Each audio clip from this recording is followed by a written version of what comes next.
murder on the James Smith Cree Nation and in the nearby village of Weldon. This is CBC Saskatchewan News.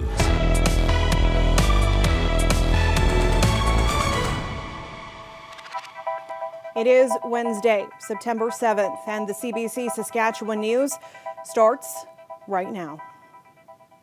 Good evening, and thank you for joining us. It's been 4 days since 10 people were killed and another 18 were injured in a stabbing rampage on the James Smith Cree Nation and in the nearby village of Weldon. Tonight, we can tell you RCMP have arrested Myles Sanderson. Adam Hunter is following the story and joins me now. Adam, what do we know about what happened today? Sam, just before 3 o'clock, people in Saskatchewan would have gotten all too familiar alert on their phone. It's something they've become used to over the past few days. That RCMP were tracking an individual in a stolen white Chevy Avalanche armed with a knife near Waka, Saskatchewan. They believe connected to the attacks this weekend on James Smith Cree Nation. And less than an hour later, an arrest was made. Police then sent an alert out just before 4 saying they had arrested Myles Sanderson around 3:30 near Rosthern, Saskatchewan, about halfway between Saskatoon and Prince Albert along Highway 11. A video of the scene shows RCMP vehicles in the ditch and the Avalanche that Myles Sanderson has allegedly stolen with the airbag deployed. Now, Sanderson faces multiple charges, including 3 charges of first-degree murder. The news of his arrest is coming as a relief to family members who've reaching out to CBC since this broke earlier this afternoon, as they are also grieving their family members. Sam, you mentioned we're learning more about the individuals who died on Sunday, and we're hearing from those that are grieving. We learned a little bit more earlier today. The mass stabbing attack that left 10 people dead has rocked the community of James Smith Cree Nation. 9 of the victims were from the community, including Mark Arcan's sister, Bonnie Burns. Burns and her adult son, Gregory, were killed on Sunday. Arcan says one of his nephews was stabbed but survived. How can somebody do this to women and children? Words can't express the pain that we're feeling. When Arcan received the emergency alert on Sunday morning, he made the 2-hour drive to the First Nation. He discovered that his sister's home was a crime scene. She was killed by senseless acts. Her son, she was protecting her son. She was protecting these 3 little boys. This is why she's a hero.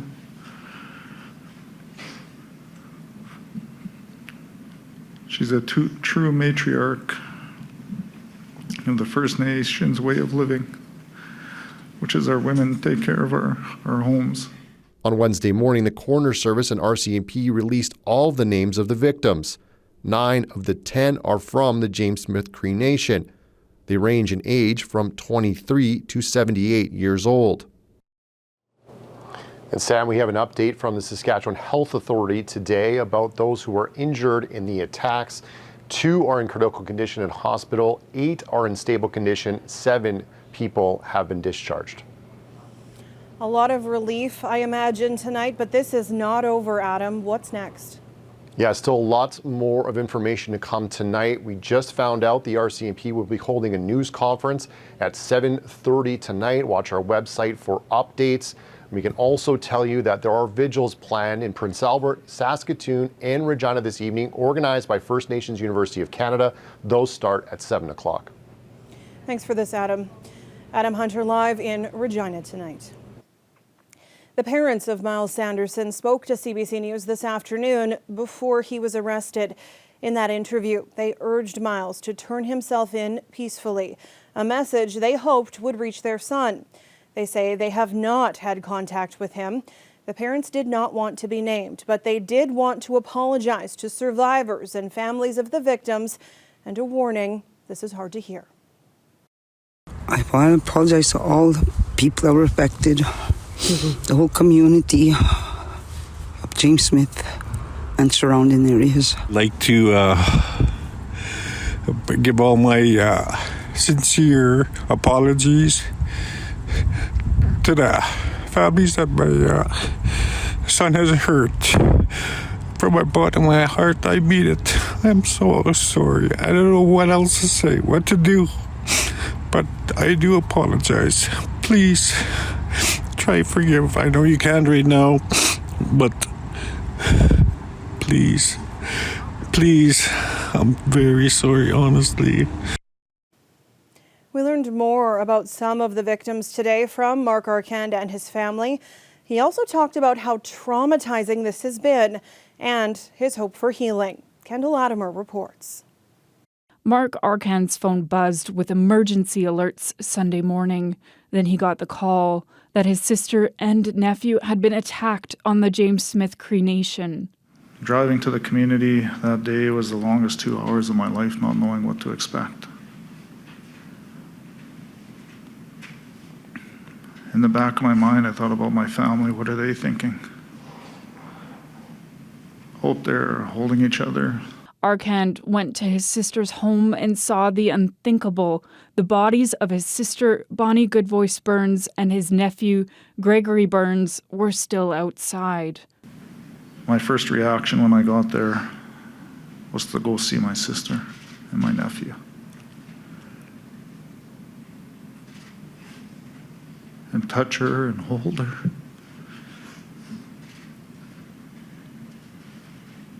Couldn't do that. None of our family could do that.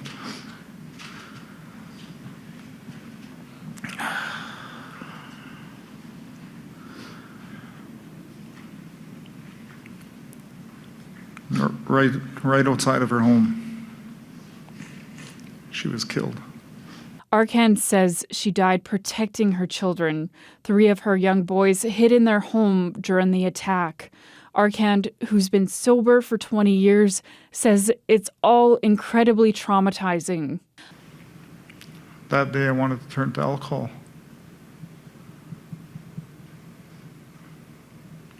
I wanted to turn to it so bad that I could taste it. But he didn't. Instead, the family is focused on helping Bonnie's 5 children the way she would have wanted them to. To my understanding, these young boys want to stay in the community and be with their friends and go to school there. And that's what we're going to support, because that's what's going to make them happy. Arcand spoke alongside Bonnie's loving partner of 30 years, Buggy, as well as her father and her friend. She was always with her family.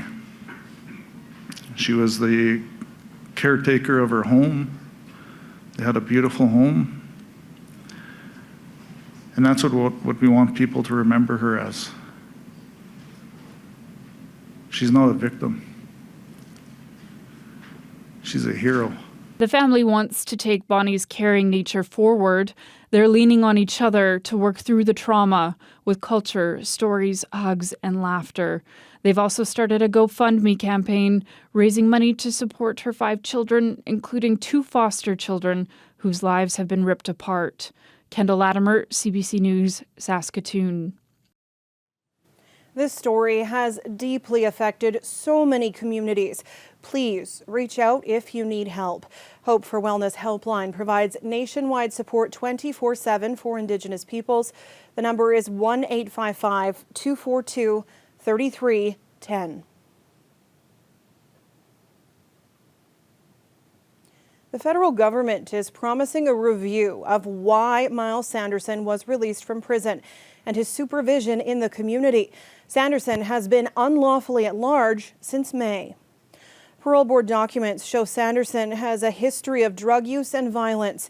He was serving a 4-year sentence in a federal penitentiary for assault, robbery, and uttering threats. Then, after serving 2/3 of that sentence, he received a statutory release. He was supposed to be under supervision in the community, but he failed to report to his parole officer in May, and police have been searching for Sanderson ever since. Public Safety Minister Marco Mendicino says he has concerns. So now, Correctional Services Canada and the Parole Board of Canada will convene a joint board of investigation into Sanderson's release and supervision. We do need to take a very careful look as to what occurred in the situation and when, and as I said, I think we need to be very transparent about that review. I am assured that the Parole Board of Canada will be undertaking an investigation of the decision. I think the process for review begins there, but it certainly does not end at that point. Mendocino says Ottawa will also push for a more comprehensive review of the events that led to Sanderson's release and his role in the deadly stabbings. This story has reached people around the world, and the Queen has sent a message of support. Released this morning, Queen Elizabeth wrote, "I would like to extend my condolences to those who have lost loved ones in the attacks that occurred this past weekend in Saskatchewan. My thoughts and prayers are with those recovering from injuries and grieving such horrific losses. I mourn with all Canadians at this tragic time." The stabbing rampage prompted a code orange for healthcare facilities on Sunday, and even the Premier admitted he was concerned whether the healthcare system could handle it. Today, Saskatchewan's government said it's hoping to address the healthcare crisis in the province.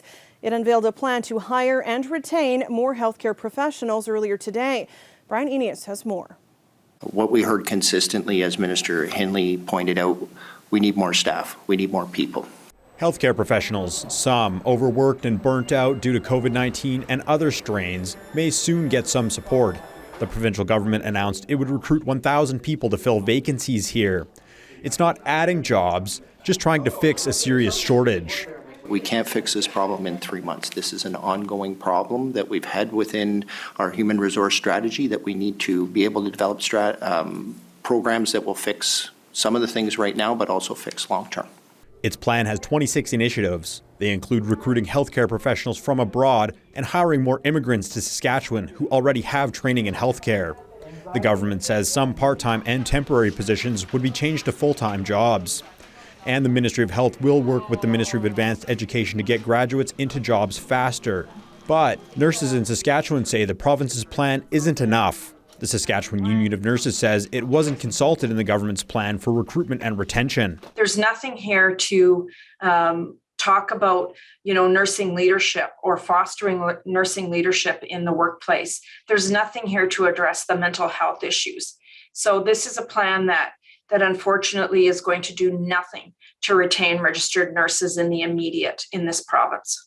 The union says it wants to see the government establish a nursing resource team, which it says can be formed immediately and can work to address stresses the healthcare system is experiencing right away.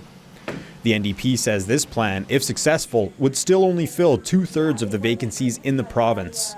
Brian Enius, CBC News, Regina. Well, it was another hot and windy day in southern Saskatchewan. It feels a lot more like July than September out there. This is how things looked in the Lumsden Valley today. Ethan will be back with weather a little later on in our show. And after the break, the latest from the scene of the Myles Sanderson arrest. Stay with us.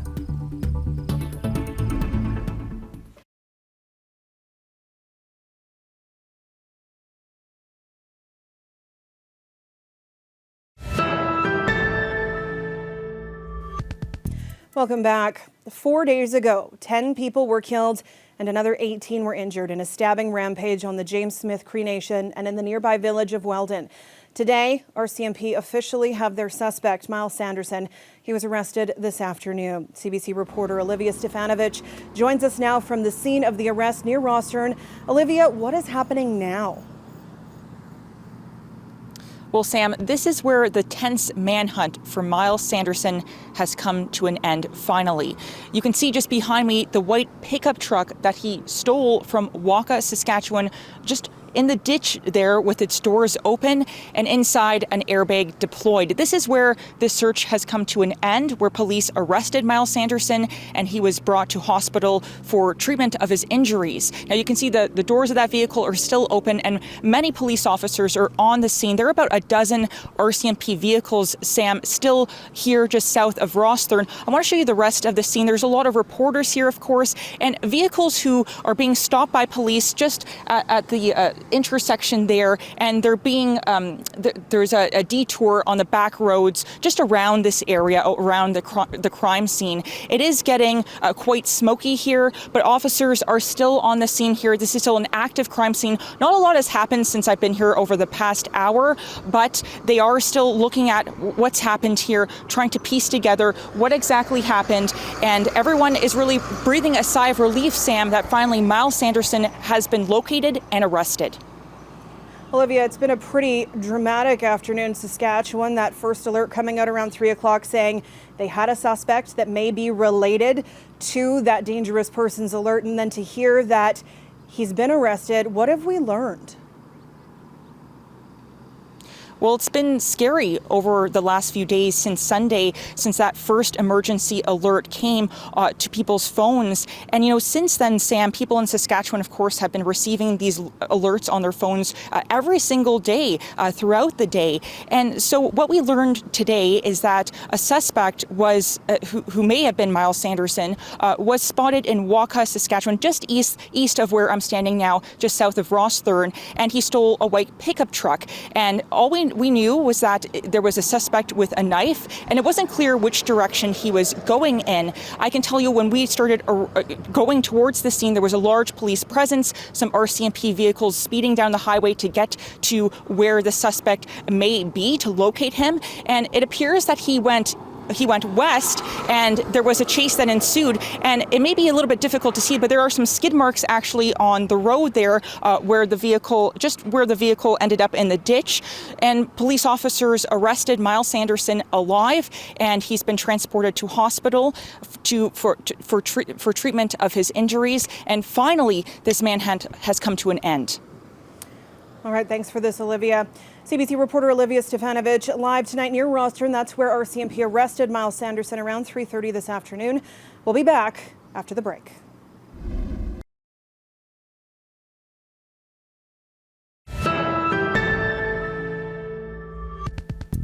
The Regina Public Library says rather than renovate its building in downtown Regina, it wants to build a new one. The chair of the library's board of directors and its CEO presented before city councillors at executive committee this morning. The renewal of the Central Library in downtown Regina has been publicized for years. And while work on the campaign paused during the pandemic, it has resumed. The current building was constructed in 1962. $3.2 million have been spent on maintenance in the last decade. The list of issues with the structure continues to grow. The board says the cost of bringing the building up to code would be $50 million, not including any improvements. It's 12th and Lorne. It's sort of the iconic heart of downtown.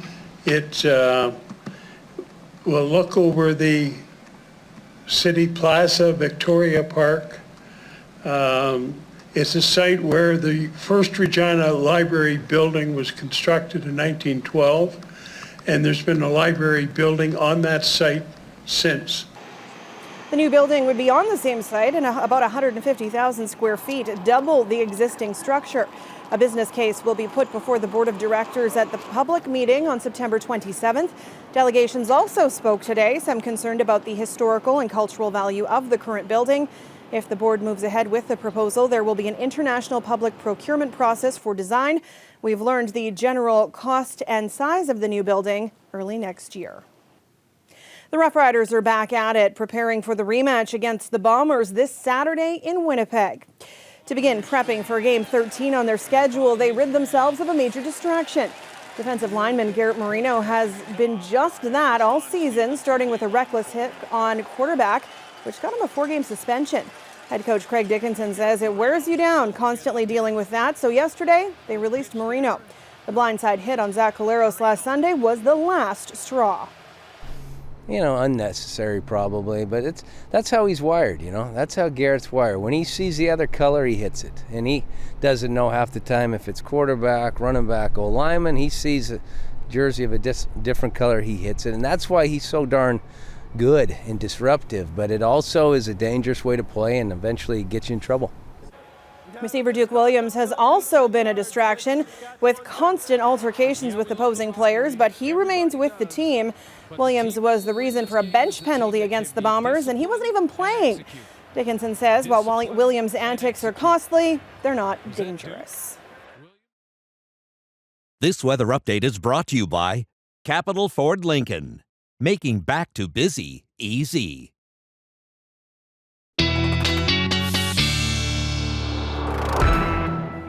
And weather specialist Ethan Williams joins me now. It could be another record-breaking day. Yeah, that's right, Sam, especially in the south of the province. Temperatures 10 to 15 degrees above normal. And here's a look at some of those records that are at risk. A 116-year temperature record could be broken today in Regina. We'll wait to get the official stats from Environment and Climate Change Canada. A 65-year-old record in Moose Jaw, and Swift Current likely smashing that record today. You were up near 35 degrees. Kindersley and Assiniboia also very close to that as well. And it is still hot even at this hour, but a cold front starting to make its way through the province is really going to change things over the next 24 hours for us. But in the meantime, that real dome of heat building, and it's still 37 degrees in Coronach at the 6 o'clock hour right now. It hit 40 degrees just south of us in Havre, Montana.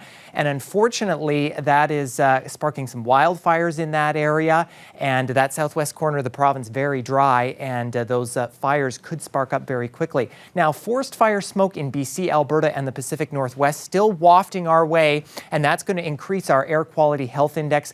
Don't think enough to issue any advisories like we saw this weekend, but they will be up around a moderate level in Regina and especially in the southwest part of the province.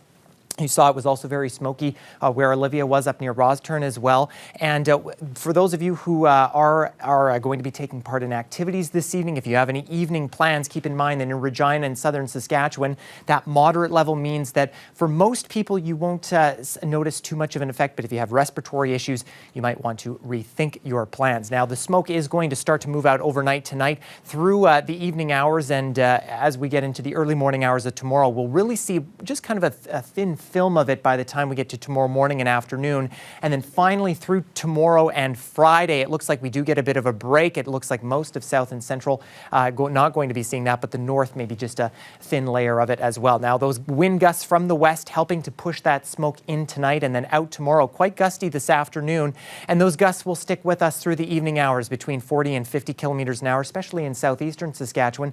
Tomorrow, much of the province going to be seeing south and southwesterly gusts between 50 and 60 kilometers an hour again. And really, wind is the story of the rest of the week because it still is with us going into the weekend. And it's mostly because of this low pressure system bringing showers and thunderstorms to northern regions of the province tonight. This warm front helping warm us up today, but this cold front slices through this evening and temperatures will drop drastically into tomorrow. We could see showers in central and northern Saskatchewan tomorrow, sporadic at most, and then that sticks around the same way as we head into Friday, mostly for the north of the province, but maybe some spotty showers in southern Saskatchewan as well. Our next 7 days in Regina, we will remain fairly dry, but again, those winds out of the northwest picking up as we head through the next couple of days, but a very significant temperature change heading into tomorrow. We do warm up as we head into the weekend, but I think the 30-degree days may be over, although I shouldn't say that because we can see those even late into September. Saskatoon again tomorrow, only 18 degrees. That's the first time we've been below 20 in quite a while, warming up close to 30 degrees. Another cool down is going to be coming back. So we are kind of riding the seesaw of temperatures here, Sam, as we start to move through the month. Look at those overnight lows. Isn't that nice and comfortable, hey? Well, I don't know if that's comfortable. That might be cold. That's just a tad. Thanks, Ethan. You bet. And that is it for us tonight. You can read more about today's news about the end of the manhunt at cbc.ca/sask or subscribe to our CBC Saskatchewan YouTube page. Glenn Reed and Ethan will be back with more local news and weather tonight at 11. Thank you for watching. Take care and have a good night.